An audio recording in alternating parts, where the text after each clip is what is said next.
Alarma! Alarma! Taranta na ngayon ang mga ngagba mga kababayan at hindi na nila alam ang kanilang gagawin kaya naglabas na naman ngayon ng bagong propaganda. Nakita niyo na ba ang balita? Pinigilan daw ni PBBM ang pinaplanong impeachment ng Kongreso laban kay VP Inday Sara.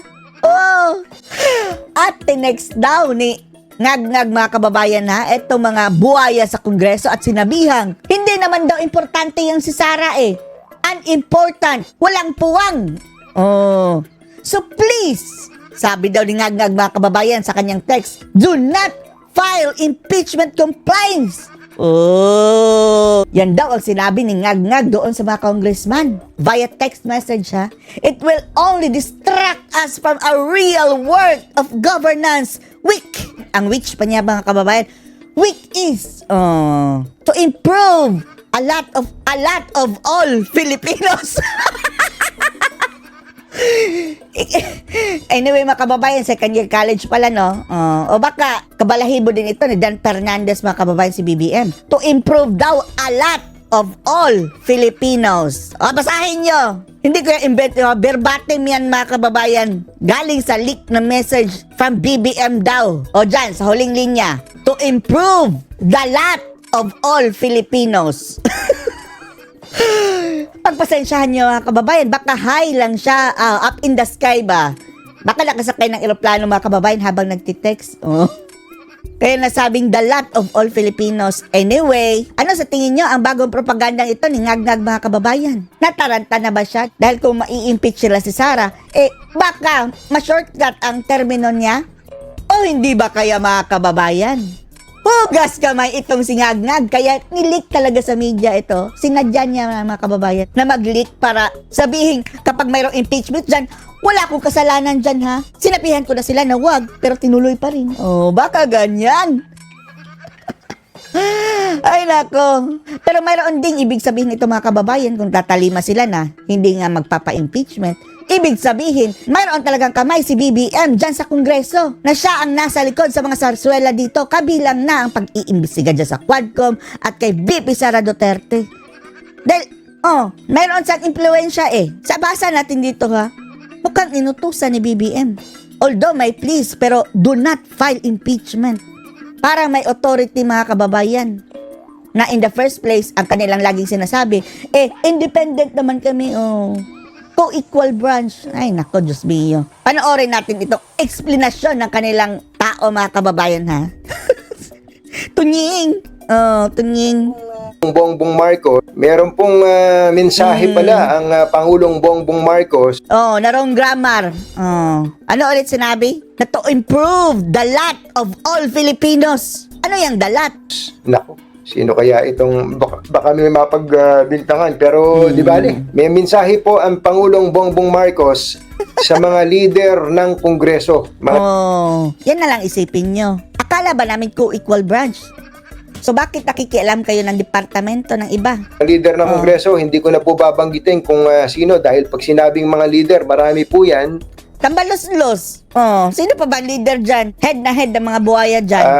Nag-message po ang Pangulong Bongbong Marcos sa mga leader ng Kongreso at chinek ko munang mabuti. Baka kasi tayo makakurwente, no? Makakurwente dahil sa... Sino ang source mo? Ngayon po, gigil na gigil ang maraming mga politiko, hindi lang po politiko, pati na rin ang mga admiral dyan, gigil na gigil. pati po yung mga ibang mga NGOs yung I love you sa'yo. gustong sampahan ng kasong impeachment si Vice President Sara Duterte. Go ahead. Po, mga kababayan? Katunayan ay nabalitaan natin mismong si House Speaker Martin Romualdez kumbinsido na dapat pong sampahan ng impeachment ang pangalawang Pangulo. Hindi lang po dahil dun sa mga nangyari nitong weekend, kundi yung po may mga kinalaman pa sa confidential fund. At kung inyo pong maalala, ang grupong Akbayan, Sige, what's your point? laban kay VP Sara. Pero ito po yung breaking. Po? Ito po yung breaking. Nakakuha po tayo ng kopya. Pinagkatiwala po sa atin ng isa sa mga nakatanggap ng mensahe galing sa Pangulong Bongbong Marcos Jr. mismo. Dumaan na ito kay Tunying, mga kababayan. Parang duda na tayo sa intention. Leakage ba talaga iyan? O sadyang binigay? Ano, pwede ba nating ipakita? Pakita natin yung message ni Pangulong Bongbong Marcos Pakita mo ang wrong grammar. na na-access po natin ngayon lang kay ay, munti ko na masabi. Munti ko na masabi kung kanino pinadala. Ano po? Ito po yung parte nung mensahe ng Sige, Pangulong basahin mo to, Ning. Bongbong Marcos sa mga House leaders. In the larger scheme of things, Sara is unimportant. Wow! Unimportant! At sinong important? Ikaw? Ngag? Sabi nga sa mga memes sa internet, mga kababayan, no, na bakit nagagalit kayo kay BBM na wala naman daw siyang ginagawa? Literal na walang ginagawa. Walang ginagawang mabuti. Yan ang sabihin niyo. So please, do Sino ngayon ang unimportant? not file impeachment complaints. Do not file. The who are you? Akala ba namin kung equal branch of government?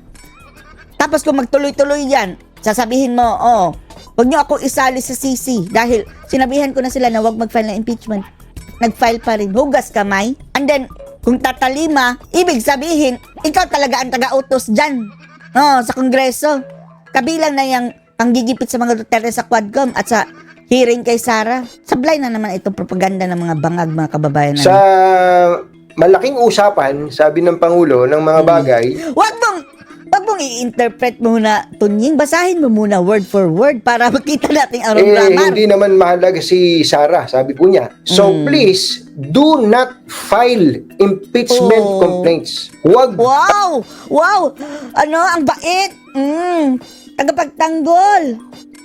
Anong drama na naman yan? maghain ng impeachment complaint ang tinutukoy po kay VP Sara. Bakit daw po? It will only distract us from the real work of governance. Gagambalain lang tayo nito sa totohanang Hindi na ba ginambala sa mga pinagagawa nyo ngayong panggigipit? At ano sinasabi mong governance? Yung fractured governance, sabi ni dating Pangulong Digong sa'yo, na nagbi-bleed ng pera ang ating gobyerno. pamamahala, trabaho ng pamamahala, which is to improve the lot of all Filipinos. Which is to improve the lot of all Filipinos. Naintindihan mo yan, Tunying? Na yun Ano yan, lot? Lote?